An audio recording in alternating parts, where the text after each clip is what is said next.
जवळपास 3 कोटींपेक्षा जास्त मराठे 30 मेला येणार आहेत. 3 कोटीपेक्षा जास्त मराठी आंदोलन तुम्हाला दिसतील. महाराष्ट्रावर एकीकडे सूर्य आग ओकतोय आणि दुसरीकडे त्याच तळपत्या उन्हात मराठ्यांचं वादळ एकवटण्याची तयारी करतोय. जरांगे पाटील पुन्हा आक्रमक झालेत. त्यांनी सरकारला अल्टिमेटम दिलाय.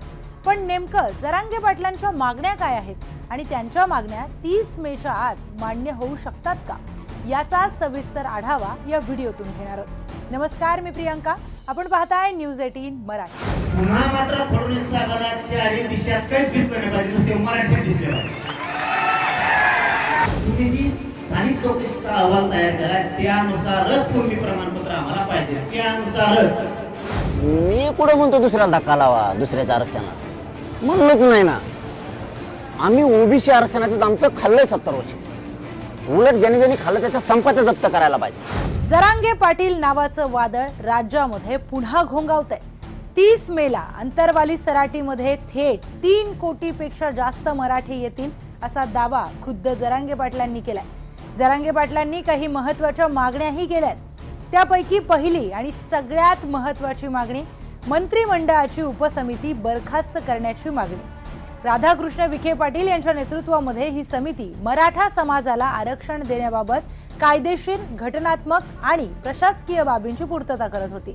त्यामध्ये आंदोलकांशी संवाद साधणं आणि कोर्टामध्ये सरकारची बाजू भक्कमपणे मांडणं यासाठी ही समिती स्थापन करण्यात आलेली. पण हीच समिती बरखास्त करण्याची मागणी मनोज जरांगे पाटलांनी केली आहे. जरांगे पाटलांची दुसरी मागणी आहे हैदराबाद गॅजेटियरनुसार सगळ्यांना कुणबी प्रमाणपत्र द्यायचं.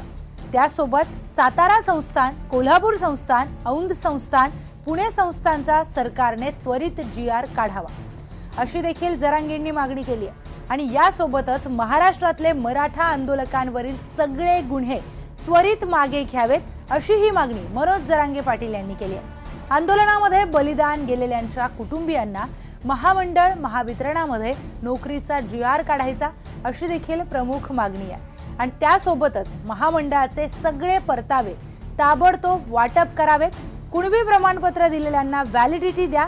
मराठा आरक्षण उपसमिती बरखास्त करून स्वतंत्र मराठा कुणबी मंत्रालय स्थापन करा अशा मागण्या मनोज जरांगे पाटील यांनी केल्या आहेत. यामध्ये सारथीच्या सर्व योजना सुरू करा आणि सगळे सोयरे शब्दाची अधिसूचना काढा अशा मागण्या मनोज जरांगे पाटील यांनी केल्या आहेत. आता जरांगेंच्या या सगळ्या मागण्या पूर्ण होतील का हा येणारा काळच ठरवेल. पण महाराष्ट्रामध्ये पुन्हा एकदा या निमित्ताने मराठ्यांचं वादळ घोंगावणार हे मात्र नक्की. तुम्हाला याबाबत काय वाटतं? आपली प्रतिक्रिया, आपल्या भावना, आपले मतं कमेंट करून आमच्यापर्यंत नक्की पोहोचवा.